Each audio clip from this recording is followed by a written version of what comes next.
안녕하세요. 지금 이 사람 임수민입니다. 이번 주 설 연휴 기간 동안에는 고전평론가 고미숙 작가님과 함께 고전 속 새해의 의미와 삶에 필요한 지혜에 대한 얘기를 나눠보고 있는데요. 오늘은 인간의 욕망이란 어떤 것인지, 욕망을 어떻게 하면 잘 조율할 수 있는지, 바람직한 인간관계는 어떤 것인지에 대한 얘기를 나눠보겠습니다. 고미숙 작가 지금 만나봅니다. 네, 고전평론가 고미숙 작가님 모셨습니다. 안녕하세요. 네, 안녕하세요. 네, 어제 저희가 그냥 무심코 나누는 새해 복 많이 받으세요의 복이 무엇인지에 대한 얘기를 듣고 제가 생각을 많이 했습니다. 아, 그렇구나. 올 한 해 내가 어떤 인간관계를 가져가야 될지, 그 인간들과 어떻게 관계 맺어야 될지를 생각해 보게 되고, 아, 내 지혜도 좀 한 발 깊어져야 되겠구나. 복을 많이 지어야 되겠구나. 이런 생각을 했습니다. 새해가 되면서 이제 오늘 설날이잖아요. 이런저런 계획들 많이 세우셨을 것 같은데, 이게 작심삼일로 끝나는 경우가 많습니다. 작심삼일은 이제 우리가 좋은 뜻으로 쓰지는 않죠. 그렇지. 대부분 이제 포기하고. 네. 예. 그러니까 그거는 3이라는 숫자가 1, 2, 3 그러면 3이 이제 새로운 시작의 숫자거든요. 시작, 중간, 마무리 한 매듭이 된다. 그래서 3이 그거예요. 세트네요, 세트. 네. 요거는 이제 그렇게 세트인데 우리가 이제 3일에 그러면 이제 작심을 했는데 3일에 끝난다. 그러면 여기서 뭔가 제대로 이루기는 어려운 거잖아요. 그렇죠. 인간의 삶에서 보면. 그러니까 뭐 최소한 뭐 1년 아니면 1000일 뭐 이런 단위, 10년 뭐 이런 단위로 우리는 뭔가를 기획하고 그거를 중간에 지속해서 매듭을 짓는다. 요렇게 돼야지 뭔가를 이루잖아요. 그러니까 이제 자연의 리듬 안에 있는데 그걸 너무 짧은 호흡으로 쓰는 거죠. 아, 네. 호흡을 좀 늘려야 되겠네요. 그렇죠. 호흡이 깊고 넓어야 이제 그게 이제 생명력이기도 하고. 근데 저같이 의지력이 약한 사람은 인간의 참 내공이기도 하죠. 호흡이 짧은 것 같은데 그 호흡을 어떻게 좀 늘릴 수가 있을까요? 호흡이 짧으세요? 짧은 것 같아요. 전 작심 3일도 못할 때도 많거든요. 그런데 또 이제 어떤 이제 선생님의 말씀은 작심삼일로 끝나면 그 다음 날 쉬었다가 다시 작심삼일을 해라. 그런 분들도 있어요. 그러면은 이제 계속 3일씩 연장이 된다. 작심 뭐 5일, 작심 뭐 7일 이런 식으로. 아, 그래요. 조금씩 우리가 운동하면서 약간 뭐 오늘 100m 뛰고 내일 200m 뛰는 것처럼. 네. 110m 뛰면 되죠. 200m는 너무 빠릅니다. 예. 이제 사람들이 이제 행복하게 살고 싶은데, 그래서, 우리 작가님도 욕망에 대한 얘기를 많이 하셨더라고요. 현대인들이 욕망 때문에 불행한 것인지, 욕망을 채우지 못해서 불행한 것인지, 일단 욕망이라는 게 뭔지, 예. 그러니까 욕망은, 나의 생명의 리듬에서 나오는 자연스러운, 생명의 의지를 보다 넘치는 걸 욕망이라고 해요. 그러니까 자연스러운 게 아니네요. 네, 자연스럽지 않아요. 그러니까 이제 욕망을 채우지 못해서 불행하다 또는 욕망이 지나쳐서 불행하다 이러는데 중요한 건 삶의 기준을 욕망에다가 두고 있는 것부터가 문제예요. 근데 가장 중요한 건 내 생명력이 자연스럽게 흘러가는 것이잖아요. 근데 인간이 어떤 살아가게 하는 중요한 동력 아닙니까, 욕망이? 그게 이제 바로 제가 말한 욕망을 기준으로 삼는 거예요. 그걸 동력이라고 생각을 해버리면 욕망을 내가 이겨낼 수가 없어요. 저는 그렇게 살아왔나 봐요. 이거를 이제 더 쉽게 얘기하면 충동이에요, 충동. 충동이 삶의 기준이 될 수는 없어요. 그런데 이제 그렇게 얘기하면 충동이지만 내가 뭐 열심히 공부해서 어떤 성적을 올리고 싶다. 어떤 회사에 취직을 하고 싶다. 내가 어떤 프로그램을 하고 싶다. 이런 것들도 다 욕망인 거잖아요. 아니 근데 그게 이제 그런 식의 어떤 나의 지향이 내 생명의 리듬을 해치지 않으면 되죠.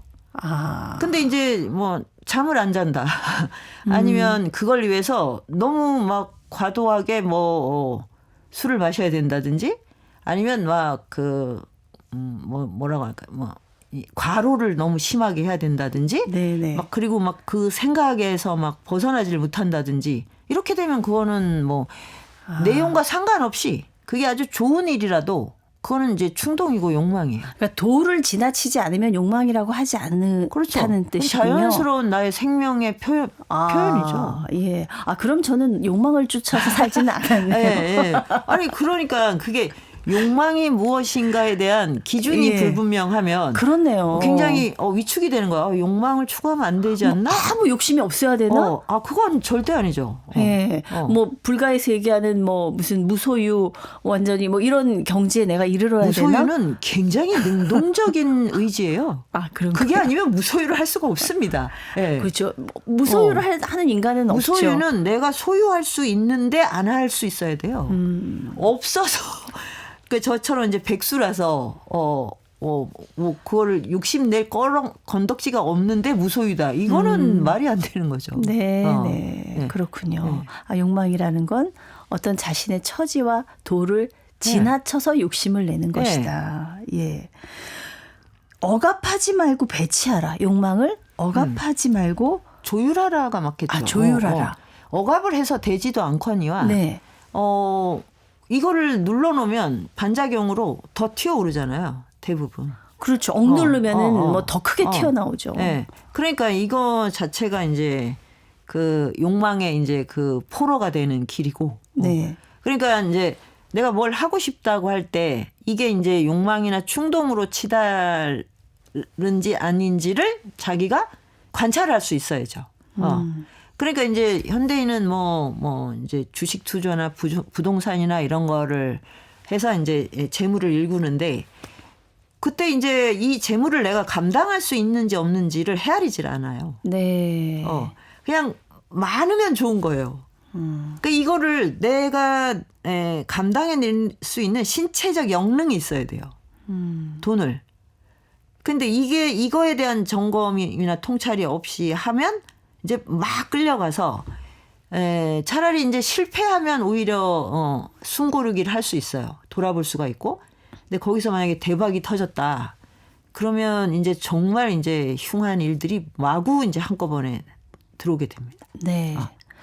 그 욕망을 조율한다는 것이 어떤 내가 거기에 적정한 선을 놓고 거기까지만 가야 된다는 뜻인지. 근데 이거는 되게 이제 간단한데 우리는 하루라는 리듬 안에 있잖아요. 24시간. 그 24시간 안에 오행의 기운이 잘 흘러가는가를 보면 돼요. 어떤 사람도 어떤 열정이 넘치는 사람도 24시간 이상을 살지는 못합니다. 그렇지 않나요? 그렇죠. 예. 그러면은 24시간을 배분을 해야 돼요. 8시간은 뭐 일하고 경제활동을 한다. 8시간은 휴식과 수면을 한다. 이거는 뭐 너무 간단한 거 아니겠어요? 네. 나머지 8시간을 이제 내가 사람들과 관계를 맺고 그다음에 나에 대해서 알아가는 시간. 반드시 하루 중에 나를 성찰하거나 뭐 명상을 하든 아니면 책을 읽는 시간이 있어야 됩니다. 그게 1시간이든 뭐 10분이든. 이게 오행이 돌아가는 거예요. 네. 근데 내가 하루의 대부분을 오로지 돈에다만 쏟는다. 이거는 부자연스럽죠. 네. 그러면 몸은 생리적으로 엄청 스트레스를 받아요. 근데 본인이 몰라요. 그리고 자극적인 음식이나 어떤 이제 뭐 에너지 음료 이런 걸 먹으면 몸이 그렇다는 걸 이제 더더욱 모르게 되죠. 네.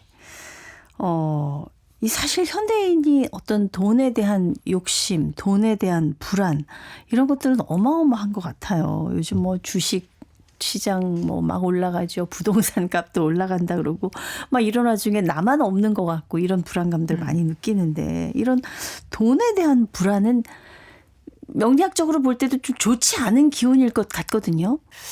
저는 한편으로 이해가 되면서도 현대인의 이제 삶의 이 지금 수준을 보면 저 정도는 컨트롤할 수 있지 않을까 싶은데 그게 이렇게 사회 전반적으로 다 이제 이렇게 불안하다면 우리 시대의 정신 문화나 이런 건 지금 좀 굉장히 문제가 있는 거죠, 사실은. 네.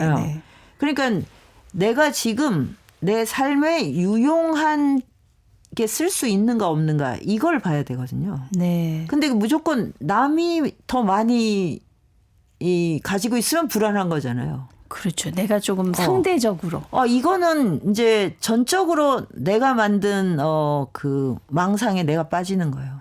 아무 의미가 없잖아요, 그게. 네. 내가 다른 사람보다 많이 가지면 내가 더 잘 살 수 있어요? 그러니까요. 그때 잘 산다는 건 물질적인 쾌락밖에 없어요. 네. 그러니까 절대적 빈곤보다 상대적 빈곤이 더 그러니까 박탈감이 크다는 얘기를 하잖아요. 인간이 만드는 거예요. 자연에 이런 건 없습니다. 상대적 빈곤이라는 거. 여기서 벗어나야 되겠네요. 예.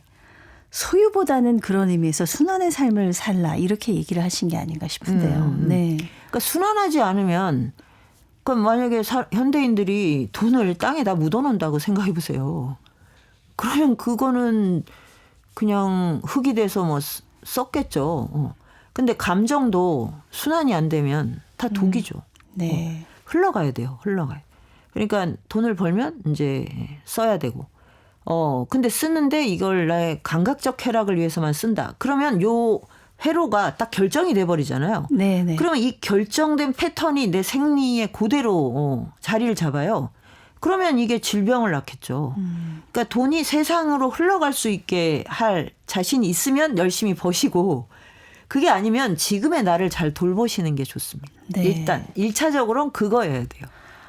그래서 옛날 어른들이 각자 사람마다 그릇이 있다고 얘기하신 게 그런 것 같아요. 재물도 어떻게 보면은 감당할 수 있는 만큼 벌어야지 그렇지 않으면은 더 큰 화가 오기도 한다. 와요. 병이 오거나 가족 간의 불화 그리고 막 이상한 사고. 예. 어제 복에 대한 얘기를 하시면서 관계방에 대한 얘기를 하셨어요. 인간관계에 대한 얘기를 좀 해볼까 하는데요. 우리 고통의 상당 부분이 사실 인간관계에서 맞아요, 오는 맞아요. 것 같아요. 뭐 회사를 다녀도 그렇고요. 집에서도 그렇고요. 뭐 친구들 간의 관계에서도 그렇고 늘 상처를 받고 뭐 나도 모르는 사이에 나도 누군가에게 상처를 주기도 하겠지만 근데 보면은 늘 비슷한 유형의 그런 사람에게 비슷한 유형의 상처를 받게 되더라고요. 이게 왜 그런 걸까요? 일단 이거는 내 안에 있는 패턴이 만들어내는 거예요. 그러니까 관계를 구성하는 어떤 습관의 패턴이 내재돼 있는 거예요. 네. 그러니까 그게 가장 먼저 가족 관계 안에서 그게 끊임없이 반복이 돼요. 그러니까 가족 관계는 어느 순간에 보면 딱 고착이 돼서 거의 동일한 말을 주고받습니다. 네. 네. 그래서 저는 가족 간의 대화는 좀 많이 안 하는 게 좋다. 대화가 할수록 수렁에 빠진다. 이제 이런 화목한 집들도 있어요. 근데 화목한 것도 패턴화돼요. 그래서 다른 사람을 받아들이질 못합니다. 네. 나쁘다 좋다가 아니라 어떤 동일한 회로가 반복이 된다가 핵심이에요. 그러니까 우리가 이제 우리의 언어나 감정이 굉장히 폭이 넓잖아요. 네. 그러면 이제 이 다양성이 구성이 돼야 돼요. 다양한 방식의 소통이 일어나야 되는데 패턴이 딱 구성이 돼버리면 거기에서만 감정이 왔다 갔다 하거든요. 이런 상태로 연애를 하면 그게 더 강화가 되죠. 그러니까 내가 사람을 잘못 만나서 이렇게 됐다기보다는 내가 그런 사람하고만 관계를 맺는 거예요. 나한테 문제가 있네요. 그럼요. 모든 인생의 문제는 다 자신한테 있어요. 그 패턴을 바꾸려면 어떻게 해야 돼요, 그러면? 바꾸면 되죠. 나를 바꿔야겠다고? 나를 바꿔야 돼. 당연히 나를 바꿔야죠. 어떻게 내가 만나는 모든 사람을 바꿀 수가 있습니까? 근데 그게 너무 어렵잖아요. 아니, 그러면 이제 이게 도돌이표잖아요. 네. 그럼 어떻게 바꿀까? 그러면 내가 그런 회로가 지금 습관화됐다는 걸 알아차려야죠. 네. 네. 알면 그런 이제 상황이 올 때 조금씩 각도를 트는 거예요. 네. 결국은 본인을 아는 것이, 나를 아는 것이 너무 중요하다. 아니, 그걸 모르는데 어떻게 내 운명이 바뀝니까? 네. 살면서요, 좋은 인연은 뭐 둘째 치고 악연을 안 만나는 것도 저는 굉장히 큰 행운인 것 같거든요. 예. 근데 꼭 있더라고요, 악연이. 예. 악연에 대처하는 방법이 있을까요? 내가 내가 누군가에게 악연이 되지 않으면 되겠죠. 그러니까 내가 악연이라는 말은 참 이거 그런 분이 있어요, 근데? 그게 이제 어디까지가 악연이고 어디까지가 안 좋은 인연인지 모르겠지만 굉장히 좋은 인연이었는데 어느 날 굉장히 불편하고 힘든 인연들이 있죠. 예. 그건 이제 그건 악연이라고까지 하기는 좀 그렇고. 그렇죠. 예. 인생사에 너무 흔한 일이에요. 왜냐하면 봄에 꽃이 피고 가을에 지듯이 예. 내가 너무 믿고 좋아했는데 거기서 실망하고 이런 일은 당연히 일어나겠죠. 네. 그러니까 이거 자체를 아는 게 되게 중요합니다. 인생사가 그렇게 끊임없이 변하는구나. 그것도 다 자연스러운 거다. 연인만 그런 게 아니라 관계, 뭐 직장 상사나 뭐 동료도 다 그래요. 네. 아주 올해는 합이 좋았어. 이런 게 운이라는 거죠. 올해는 참 너무너무 잘 맞았어. 근데 내년에 딱 그 입춘이 올 때 되니까 뭐가? 사건이 하나 터졌는데 이 사람이 내가 알던 그 사람이야? 그러니까요. 놀랄 때가 있죠. 내가 20년 동안 알았던 그 사람이 맞아? 그러니까 이런 일은 너무 자연스러워요. 저는 공동체를 하면서 이제 한 20몇 년 동안 너무 많은 사람들을 경험했잖아요. 그러니까 그 공동체는 이권이라든지 뭐 사회에서 하는 뭐 스펙이라든지 뭐 이런 게 작용을 전혀 안 해요. 학벌도 전혀 관심이 없습니다. 예. 뭐 직업이든 뭐든 뭐 아무런 그게 뭐 장애가 되지 않아요. 그런데 그러니까 오로지 어떻게 보면 이제 성격과 성격의 부딪힘인데 그런 식의 이제 이합 집산이 수시로 일어나죠. 네, 네. 그렇습니다. 우리가 그런 존재예요. 예. 그럼 그냥 잊어버리면 되나요? 아니 그러니까 그거를 알고 있으면 그런 사건이 일어났을 때 훨씬 덜 충격을 받죠. 예. 그리고 이게 지금 올해의 기운하고 관계가 있구나. 네. 그럼 뭐 좀 기다리든지. 그래서 다시 이제 그런 마음이면 다시 만나서 또 새로운 관계를 맺을 수 있어요. 네. 그러니까 한 번 좋으면 계속 좋아야 한다는 생각을 하시지 않으면. 그래요. 네. 마치 반대로 한 번 어색하고 멀어졌는데 계속 그런다는 것도 생각하실 필요가 없어요. 네. 그 사람하고도 어느 순간에 너무 이제 막 팀플레이가 잘 될 수도 있습니다. 그 사람이랑 나랑 이렇게 된 것이 꼭 그 사람 탓, 내 사람 탓이 아니어도 아니죠. 왜냐하면 이거는 가장 결정적으로는 올해 그 시공간의 운기의 조화 때문이에요. 네, 네. 이것도 제가 큰 위로가 됩니다. 남녀 관계는 그게 더 심하고요, 사실은. 운명을 바꾸기 위해서 고전을 공부하라. 네, 이런 얘기를 하셨어요. 그러니까 이제 고전 평론가시잖아요. 예. 고전에서 이제 모든 삶의 지혜와 이런 것들을 저희한테 전달을 해 주시는데 고전이 사실 굉장히 좋은 책들도 많이 나와 있고 주변에 보면 좋은 것들이 많아요. 근데 왜 고전일까요? 고전은 시간 공간의 장벽을 벗어나서 수천 년의 시간 공간을 달려온 불멸의 언어잖아요. 우리의 기준으로 보면 2000년, 3000년 뭐 몇백 년 된 이런 텍스트니까 그러면 그 이유가 있을 거 아니에요. 그러니까 우리가 보기엔 거의 불멸하는 텍스트다. 그러면 거기에는 인간의 가장 근본적이고 본질적인 그런 어떤 삶의 이치가 담겨 있기 때문이다. 그렇게 생각하시면 돼요.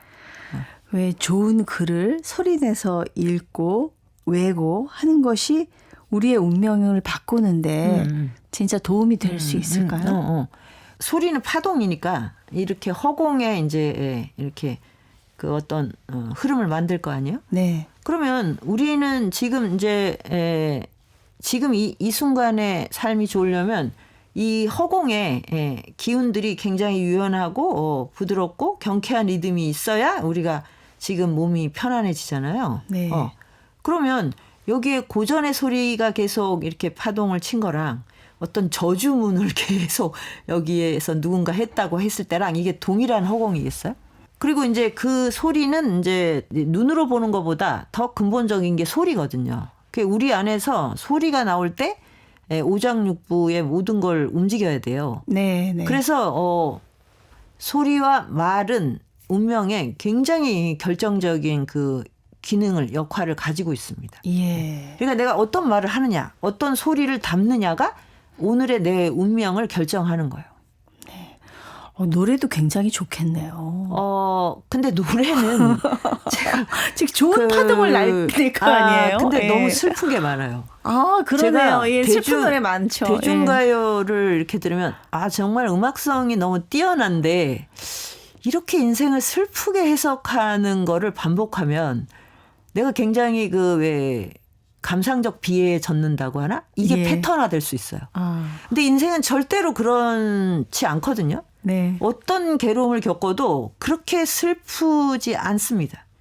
우리가 오늘 세 끼 먹고 잘 자고 오늘 하루를 살아갈 수 있으면 인간은 그 이전에 어떤 고난도 다 잊을 수 있는 능력이 있어요. 근데 대중가요를 들으면 이렇게까지 슬퍼야 되나? 연애가 이렇게 슬플 일이야? 막 이렇게 절규를 하고 저게 현실적으로 맞나? 제가 이런 생각이 들어서 노래보다는 고전을 낭송하시라 이렇게 권합니다. 네. 근데 이제 한참 육체적으로 뜨겁고 혈기왕성한 젊은 세대한테는 그게 어떻게 생명을 던질 만큼의 괴로운 일일 수도 있겠죠.